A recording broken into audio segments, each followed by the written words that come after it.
할렐루야. 다 함께 성경 암송하도록 하겠습니다.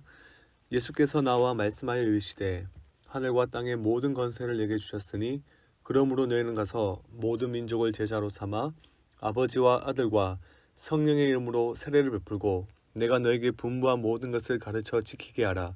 볼지어다 내가 세상 끝날까지 너희와 항상 함께 있으리라 하시니라. 아멘. 하나님의 말씀은 마태복음 10장 16절에서 23절까지의 말씀입니다.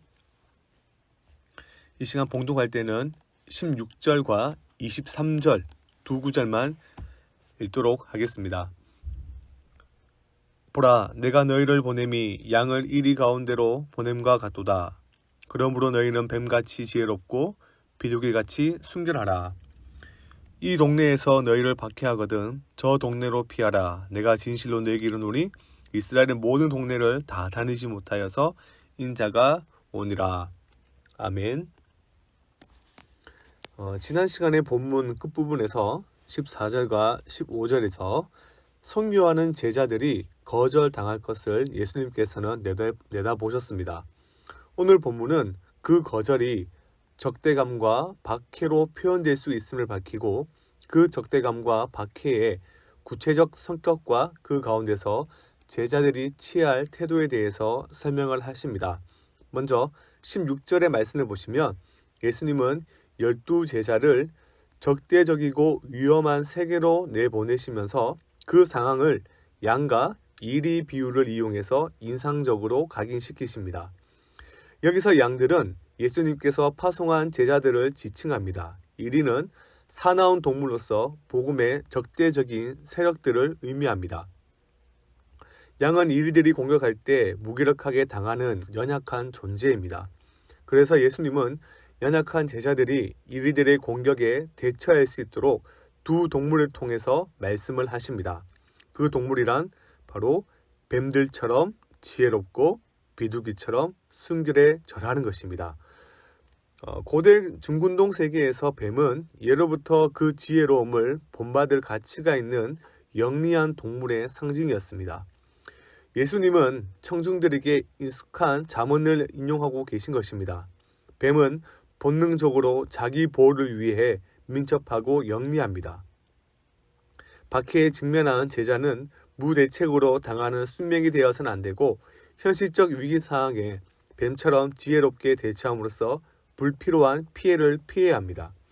비둘기는 우리가 보편적으로 알고 있듯이 순결과 평화를 상징합니다. 순결은 때가 묻지 않는 순수함을 의미합니다. 지혜로움과 순결함은 충돌하지 않습니다. 제자들은 박해를 받을 때 지혜롭게 행동해야 하고 처신하되 절대로 죄를 짓지 않아야 합니다. 복음을 전파하는 사람은 지혜로우면서도 순결한 균형 있는 그런 모습을 가지고 있어야 함을 예수님께서는 말씀하고 계신 것이죠. 이어 17절부터 18절의 말씀을 보면 아무리 지혜롭고 순결해도 박해는 피할 수가 없습니다. 균형을 잘 갖추어도 복음을 전파할 때 대적자들을 만나기 때문입니다. 우리는 그들을 조심해야 합니다. 왜냐하면 그들은 복음 전하는 자들을 공회에 넘겨주고 해당해서 채찍질 당하게 만들기 때문입니다. 그리고 복음 전파자들은 총독들과 임금들 앞에 끌려가게 됩니다. 이는 이방인들에게 증거가 되기 위해서입니다. 예수님은 제자들이 단지 갈릴리라는 작은 마을에서만 복음을 전할 것이 아니라 이스라엘 전역 나아가서 온 세계에 복음을 전할 것을 지금 내다보고 계신 것입니다. 자, 공회나 권위자에게 넘겨질 때 제자들은 그들 앞에서 적절한 변론, 적절한 말을 해야 합니다. 그때 예수님께서는 제자들에게 무엇을 말할지 걱정하지 말라라고 지금 이야기하고 있습니다. 하나님께서 하나님 나라를 추구하는 자에게 먹을 것과 입을 것을 제공해 주신다고 약속하셨듯이 제자들의 이러한 위기의 상황에 성령님께서는 그들에게 적절한 말을 제공해 주신다는 것입니다.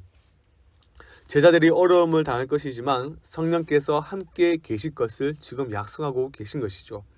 성령님께서는 예수님을 지키시고 힘을 주셨듯이 제자들을 지키시고 제자들에게 힘을 주신다라고 약속하고 있는 것입니다.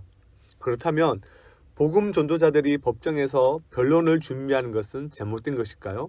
사실 그렇지는 않습니다.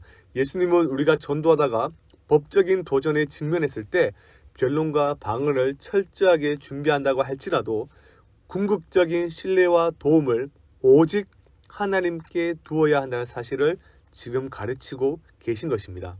그러므로 제자들은 두려워하지 말고 담대하게 성령의 인도하심에 따라 말을 하면 되는 것입니다. 이어 가족들조차 적대자가 되어 박해할 수 있음을 말하고 있습니다. 예수를 믿지 않는 가족이 예수 믿는 가족을 고발하여 죽게 할 것이라는 말입니다. 가족은 영원히 내 편입니다. 그런데 가족들조차 적대자가 된다는 것은 이 예수님의 가르침은 복음 전도자들이 걸어야 할 길이 얼마나 고독하고 힘든 길인 것인지를 알려주고 있습니다. 결국 제자들은 예수님의 이름으로 말미암아 모든 혹은 많은 미움을 받을 것입니다. 물론 이는 과장적법 표현입니다. 사실 제자들이 어느 곳에서 누군가에게 예수님의 이름을 전파할 때 긍정적인 반응을 나타낸 자들도 분명히 있었습니다. 결국 예수님이 가장법을 사용한 것은 제자들로 하여금 많은 사람에게 미움받을 것을 전혀 이상하게 생각하지 말라는 것입니다.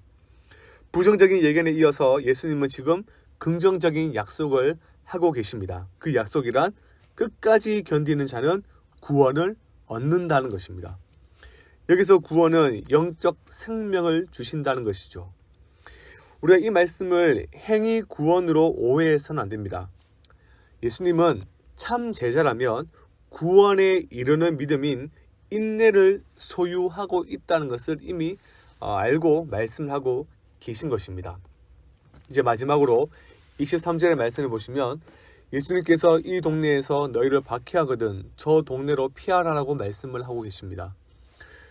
순교의 정신을 가지고 복음을 전파하는 것은 옳으나 굳이 박해를 받을 필요가 없다는 말입니다. 단순히 목숨을 보존하기 위해서라기보다는 다른 곳에서 신속하게 복음을 선포하기 위해 다른 동네로 피하라는 것입니다. 박해를 무릅쓰고 계속 남아있는 것은 지혜롭지 못한 태도임을 예수님은 말씀하고 있는 것입니다.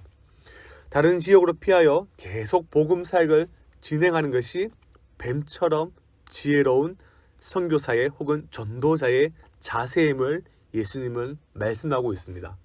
예를 들어 중국에서 선교사들이 공개적으로 활동을 할 수 없는 처지에서 신분을 숨기면서 복음을 전하는 것은 비겁한 것이 아니죠. 거짓된 것이 아닙니다. 그것은 지혜로운 겁니다. 그리고 예수님은 그렇게 명령하신 후에 한 가지 더 말씀을 하고 있습니다. 무슨 말씀입니까? 이스라엘의 모든 동네를 다 다니지 못하여서 인자가 오리라. 예수님의 이 말씀을 학자들마다 다양하게 해석을 합니다. 이 새벽에는 그것을 다 소개할 수 없고 저는 인자의 오심은 예수님의 재림과 관련된 것으로 해석합니다. 예수님께서 심판하기 전에 제자들이 이스라엘 선교를 계속하고 있을 것으로 이해하는 것이 좋을 것 같습니다. 제자들의 사역기간과 부활 이후부터 재림까지 교회는 전도와 선교를 감당해야 한다는 것을 예수님이 지금 말씀하고 계신 것이죠. 결국 본문은 제자들이 1세기의 제자들을 향한 교훈인 동시에 이후의 교회를 향한 메시지이기도 합니다. 이 교훈이 적용되는 대상은 인자가 재림할 때까지 존재하는 모든 사람들을 포함합니다. 즉 여기에 앉아있는 여러분과 저를 의미합니다. 파송받은 제자들이 복음을 반대하는 세상에서 여러 어려움을 겪을 수밖에 없는 것처럼 우리도 그런 같은 경험과 처지를 겪게 될 것입니다. 이 사실에 우리는 복음을 전파하는 것에 두려움과 어려움을 느낍니다. 그러나 기억할 것은 그때의 하나님의 일하심과 함께 하심을 경험한다는 것을 여러분들 반드시 기억하십시오. 복음을 전하는 자, 즉 제자들과 함께 하신 하나님은 오늘날 좋은 소식을 전하는 발을 가진 우리에게도 함께 하십니다. 하나님의 일하심을 삶의 현장에서 경험하길 원한다면 우리는 복음을 사실 증거하면 됩니다. 상처받고 아픔도 경험하겠지만 하나님의 위로와 일하심을 크게 경험할 수 있는 것이 바로 복음을 전파할 때입니다. 두려워하지 말라, 내가 너희와 함께하리라 라는 위로의 말씀, 또한 능력의 말씀을 붙드시고 복음을 증거하는 아름다운 발을 가진 우리 모두가 되기를 진정으로 소망합니다. 이 시간 다 함께 기도하기를 원합니다. 먼저 들은 말씀을 기억하며 함께 기도하겠습니다. 복음의 아름다운 발이 되어 전도하는 교회가 되게 하소서. 영혼 구원하여 제자 삼는 교회의 본질적 사명에 전심으로 헌신하여 하나님의 일하심을 경험하게 하소서. 오늘은 예배와 순문을 위해 기도한 날입니다. 하나님의 임재로 가득한 예배, 주님께서 기뻐 받으시는 참된 예배를 드리게 하소서. 하나님의 은혜의 말씀이 폭포수처럼 쏟아지는 역사와 교회 곳곳에서 섬기는 이들이 성령의 충만함을 통해 기쁨과 감사로 섬기게 하소서. 말씀과 삶이 묻어나는 건강한 순복음이 될 수 있도록 역사하여 주시옵소서.